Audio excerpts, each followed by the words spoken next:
አስመሳይነት ዛሬም እንደ ኦሮሞ ዛሬም እንደ አማራ ዛሬም ሰውን ገነጣጥሎ የሚያይ በየሄደበት ሀገር ግን ማንም የሚረግጠው የሚጋልበው ሰው ኢትዮጵያ ውስጥ ያለን እህት ወንድሙን የሚከፋፍል ሰው አለ እና እሱ መከረው የማይለቀን መሆኑን ነው እንጂ ማረጋግጠው ያን ለማራዛም ሰው ይሰራል። ለኢትዮጵያ እኮ ዛሬ በጣም ብዙ ሚዲያ ነው የሚያስፈልገው። ብዙ እህት ወንድሞች ለኢትዮጵያ ታስፈልጋላችሁ። ስለሺ ብቻው ምንም አይደለም። አንድ ክንድ ብቻው ምንም አይደለም። ብዙ ሚዲያ ያስፈልገናል። ብዙ ሰው ያስፈልገናል። ብዙ ምሁር ያስፈልገናል። ብዙ የጥቂቶች ብቻ የሆነች ሀገር አይደለም፣ የብዙዎቻችን ሀገር ነው የሚፈልገው። ሁሉም በችሎታው ጥቂት ሚዲያዎች የሆኑ ጥቂት ፖለቲከኞች የሆኑ ጥቂት አዋቂዎች የሆኑ ጥቂት ሀብታሞች ተብሎ የሆነ በጣም ትልቅ ህዝብ ትልቅ ሀገር ግን በጥቂት ሰዎች ይሉንታና አመኔታ ላይ ተለጥፎ የሚቀር እንዲሆን አልፈቅድም። እኔ ራሴ ብዙ ሰዎች ግቡ እንስራ፣ አብረን እናሳድግ፣ ከኔ የጎደለው እናንተ ትሞላላችሁ፣ ከእናንተ የጎደለው ሌላ ይሞላል። እንደዛ እያልን እየተጋገዝን እንደምንሄድ ነው የማምነው። በዛም በተፈጠረው ፕላትፎርም ላይ ሁሉ መልካም ነገር እንስራበት፣ እንረዳዳበት፣ እንተዋወቅ። ከበራችሁ ኢትዮጵያውያን በሌሉ ገዢዎች አንጣላ። እነሱ ወደማይመለሱበት ሄደዋል። ቢያጠፉ ቢያለሙ ከእንግዲህ በኋላ ፈራጁ እሱ ፈጣሪ እንጂ እኛ አይደለም። ስለነሱ ስንጨቃጨቅ ልጆቻችንን አገር አልቦ እንዳናደርግ ታሪክ የምንማርበት ታሪክ ወደኋላ መለስ ብለን ዕውቀት የምንገበኝበት እንጂ ታሪክ እስረኛ ሊያደርገን አይገባም።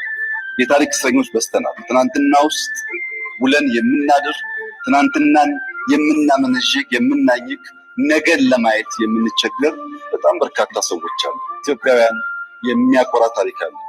ኢትዮጵያውያን ስናልፍ ስናገድም ያጠፋናቸው በርካታ ሰዎች አሉ። እስካሁን ኢትዮጵያ ውስጥ ሰው እንጂ መልአክ ተሹሞ አያውቅም። ስሙን ብታሳምሩም ብታሳንሱም ሰው ነው። ሰው ደግሞ ደካማ ነው። የተከበራችሁ ኢትዮጵያውያን ይሄ ኢትዮጵያን ለምንም ድርድር አትበቃም። ማንም ምንም ሊያደርግ አይችልም። በተለይ ለገባው ሰው የደረሰብንን በደል ለምናቀሰው በጣም የማይረቡ ኢትዮጵያ ላይ መጣው ተለጥፈው ኢትዮጵያን እንደምሽገር ተጣብቀው ኢትዮጵያን ለማጥፋት የተጠጉበትን ነገር ለማፍረስ እኛንም አመዳፋሽ ለማድረግ የበሉበትን ሞሰብ ሰባሪ ሆነው የተለጠፉ ጥቂት ሰዎች ይኖራሉ። ያም እውነትን የምንወድ ሰዎች አብረን ስላልቆምን ነው። እውነት ውድ ነገር ነው። የተወደደ ነገር የተከበረ ነገርን ያዝን ሰዎች እባካችሁ አብረን ቆመን በዛ በተወደደ ነገር ልክ የኛም የተወደደ ስራ በመስራት ያንን ነገር ከፍ እናድርገው፣ እኛም ከፍ እንበል። እናንተ የምታኖሩት በእናንተ ይሁንታ የሚኖር ነገር ግን እናንተን ሊያጠፋችሁ ከእናንተ በላይ ነኝ ብሎ ሲላችሁ እንዴት አይቆጨንም? ከቆጨን እኮ በጥፋት ራስን መግለጥ አይደለም።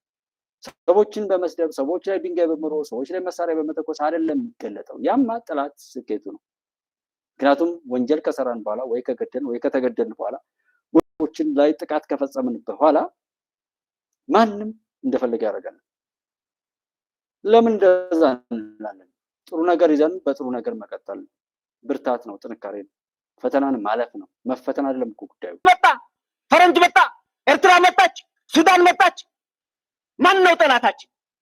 እስኪ ጠላቴ የምትሉት ማን ነው? መከላከያ ወንድምህ፣ ሚኒሻ ወንድምህ፣ ፖሊሱ ወንድምህ፣ ፋኖ ወንድምህ ነው። ይህ ወንድማማች እየተጋደለ ወደ ባርነት ወደ አመጽ እየሄደ እንዴት ነው ነፃነት አማራ የሚያመጣው?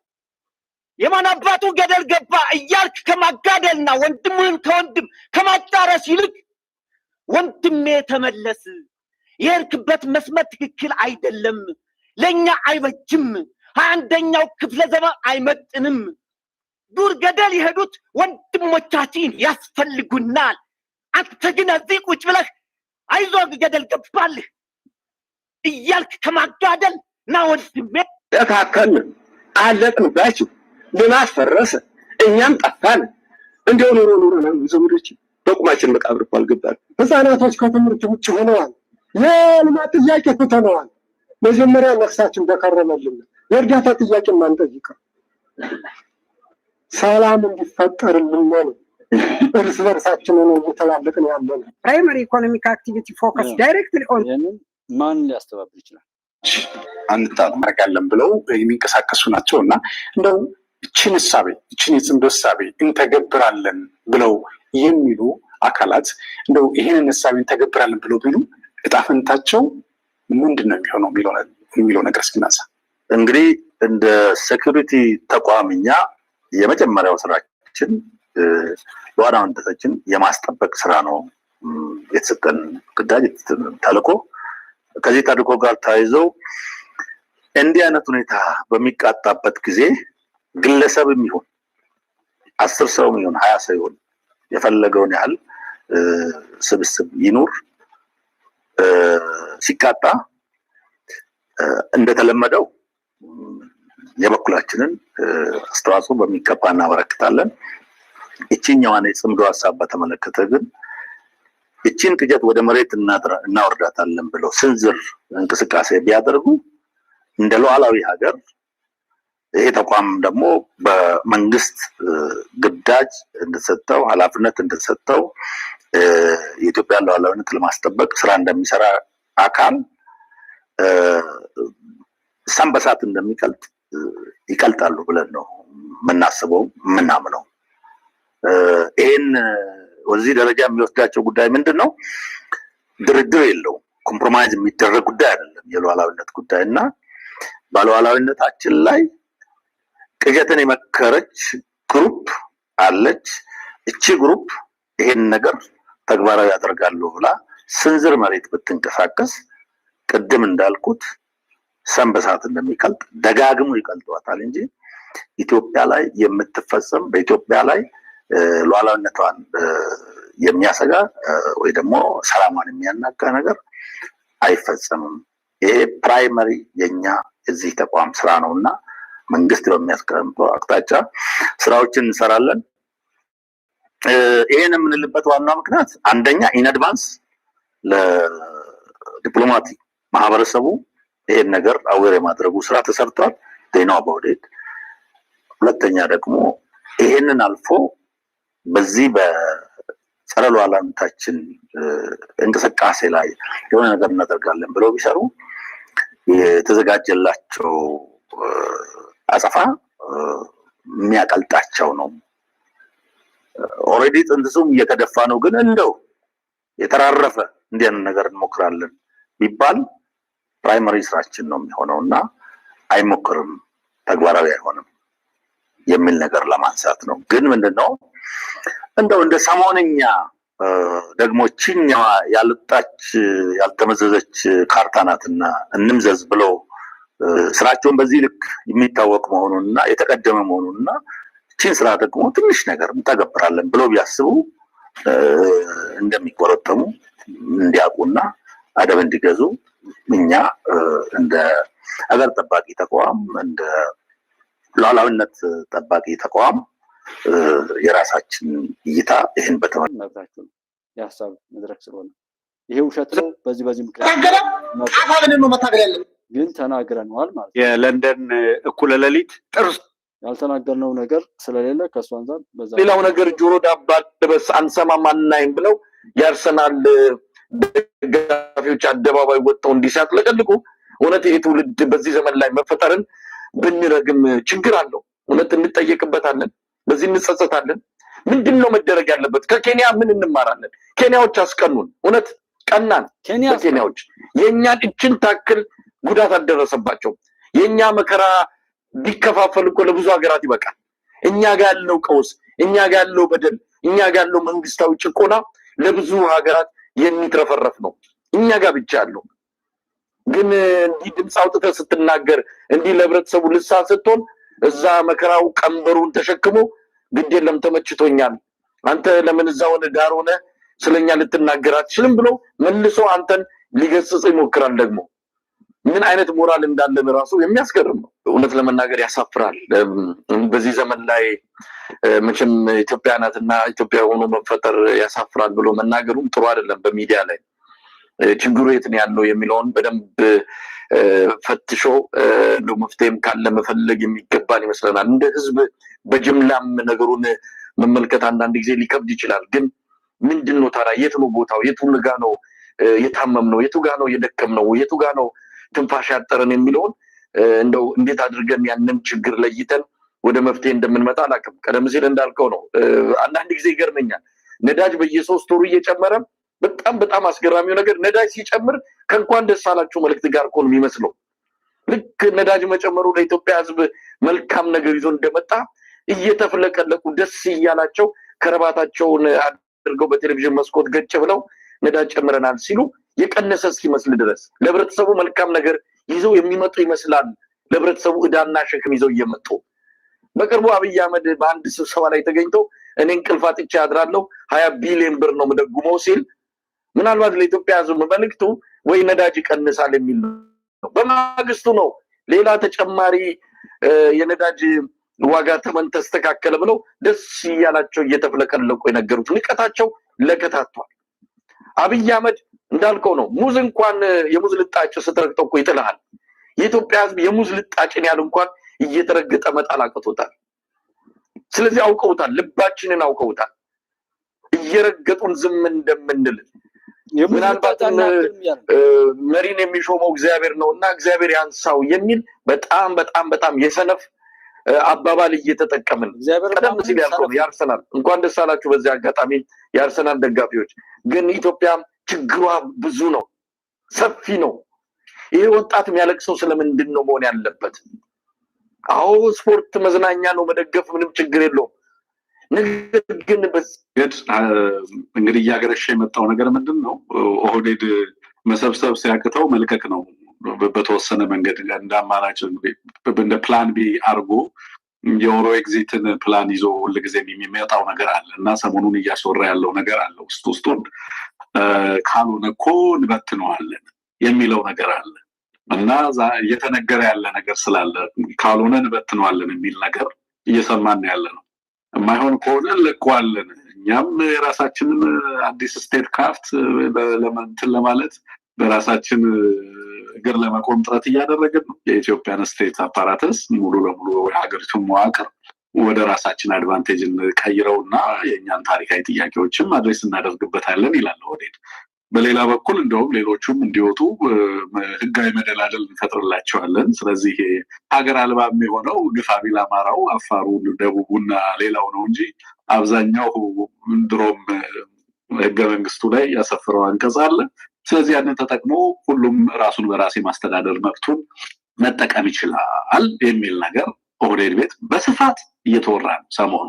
እቺ ወሬ መቼ እንደምትወራ ማን እንደሚያወራት እና ለምን እንደምትወራ አማራው ያውቃል ብዬ አምናለሁ። ግን ካላወቀ ደግሞ ትንሽ ማስታወስ ስለሚያስፈልግ ነው። የኢትዮጵያን ጣፍንታ በተመለከተ አማራ በተለየ ሁኔታ የሚጨነቅበት ዘመን አብቅቷል። ይህንን በግልጽ መናገር ይገባል። አማራ የኢትዮጵያን ዕጣ ፈንታ በተመለከተ ሲባንን የሚያድርበት ምክንያት ዛሬ ላይ የለም።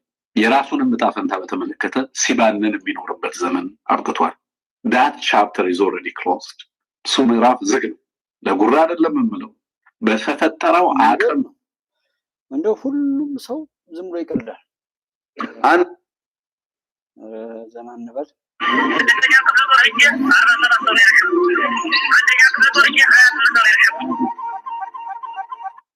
ዝናቡ የተናገረውንስ እንዴት አየኸው? ዝናቡ እኮ ፖለቲካ ብሎ በእንግሊዝኛ አይጠፋም እኮ። አልተማረም ማለት ነው። አልተማረም። ዝናቡ ፖለቲካ ብሎ በእንግሊዝኛ ከጻፈ እኔ ጋር አታናግረኝ በቃ ነው። ማይ ጉድነስ። እንግዲህ ትንግርቱ የሚባለውን ትንግርተኛ ሰው እዩትና አሁን ቀጥሎ ያመጣሁትን የትንግርቱን ወሬ ይዛችሁ ያንን እብሪት ይዛችሁ ከሌና ከሌ ምናምን የሚለውን ቅዠት ይዛችሁ ከውስጥ ጋር ግን አብሯቸው ያለን ሰው እንኳን ዝናቡ ማለት እኮ አልተማረም ምንድነው ብሎ ከጻፈ በቃ ነው ይቀጣሉ አይነት ፌዝ። ከዛም መሳይ ምንድነው የሚለው? አንደኛው እግዚአብሔርን ማመን ሰንፍና ነው ብሏል። ሌላው እንደ ደስታ ለውጥ አለማምጣት፣ ይሄ በራሱ ማንኛውም ነገር ላይ ምንም ነገር አለማምጣት የሆነ ቃል እኔ መድገም ፈልጋለሁ። ነገ ተነገ ወዲያ በሌላ ቻናል ላይ ቢሆን ሰራዋለሁ። እንደዛ ማለት ምንድነው? በቃ ንቀት ነው። ለሱ የሚታዝ ለሱ የሚጋል የሚረገጥ ሰው ከሌለ ጀስት እንደዚህ ማስደብ ነው። ማንም ልደቱ ባለፈው ተሳድቧል። አሁን እሱ እዚህ ጋር እየተሳደበ ነው ህዝብን። ችግር የለውም። ግን በማንኛውም መልኩ ቢሆን ምንም አይነት ክፉ ይሁን የመንግስት መሳይ በተናገረው ይሄን መንግስት መጥራት አልችልም። የግሌ ነው የምነግራቸው። መሳይ ስለተናገረ ብቻ፣ ልደቱ ስለተናገረ ብቻ፣ ደብረጽዮንን እነ ስታሊን ኦር እነዛው የህዋት ምናምን መረጋገጫ የነበሩ ሰዎች እነ ጀዋር ምናምን ስለተናገሩ ብቻ ይሄ መንግስት ወደው ይሆናል እንጂ አልጠላውም። እዚህ በሰውኛ ማለት እንደሌላኛው ደግሞ ይሄ መንግስት የሚጠፋው ዘረኛ ጎጠኛ የሆነ ነገር ከሰራ ነው። አላስ በዛም የሚባል በዚህ የኢትዮጵያ ሀቅ ወደፊት ነው የሚቀጥለው። የኛን አስተዋጽኦ የቄሳርን ለቄሳር እያደረግን እንቀጥል። ባለቤት የሚያደርገን የቱ ነው?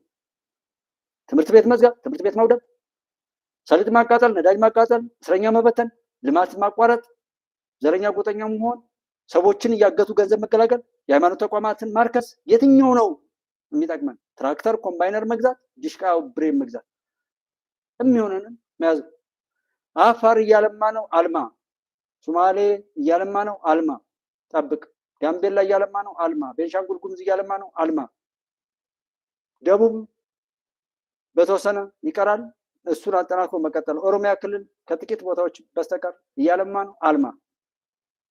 የሚራገጠው ይራገጥ። እሱም ቢሆን የሚከስምበትን ነገር የምናከስመው ሌላውን በማልማት ነው።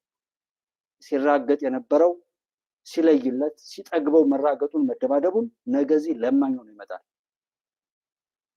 በተለያዩ ኢትዮጵያን ያሻግራሉ። ሶማሌው ያሻግራል፣ ደቡቡ ያሻግራል፣ ኢትዮጵያን ያሻግራል።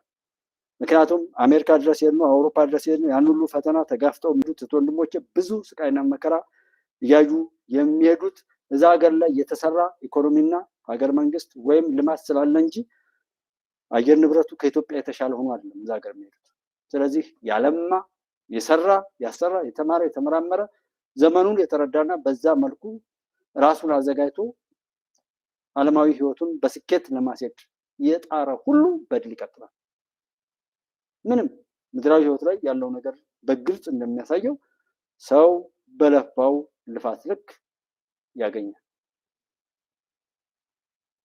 ምንም ይባል ምንም ግን በህዋት ዘመነ መንግስት እስከ ህዋት ጥቅምት 24 2013 ጀምሮ አሁን ህዋት አለበት ደረጃ ላይ ያለውን ነገር ሰሜን እዝ ከደረሰበት ጥቃት አንፃር በፋኖ በሸኔም ላይ ሀገራችን ላይ ያለውን ቆሻሻ ነገር ሁሉ ይዞ የመጣው ህዋትና ሳቢያውን ያንን ተንተርሰው የአውሮፓ ህብረት፣ የአሜሪካ መንግስት፣ የተባበሩት መንግስታት ምናምን ድርጅቶች ያረከሱትንና ያጠፉትን ሀገር ዓለም ምናምን ከማስቀጠል ይልቅ ዓለም ድምጥማጧ ትጥፋ፣ ግልብጥብጧ ትውጣ፣ ዓለም ፍጻሜዋ ዛሬ ይሁን እንጂ ያቺ የረከሰች ዓለም ተመልሳ አትመጣም።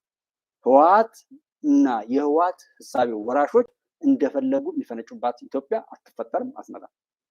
ዘረኛ፣ ጎጠኛ፣ መንደርተኛ፣ ጽንፈኛና እብሪተኛ ሰው የሚጮህባት በዘረፋ በቆሻሻ ነገር ላይ የሚካሄድባት ኢትዮጵያ አትኖርም። ዓለምም እንደዚሁ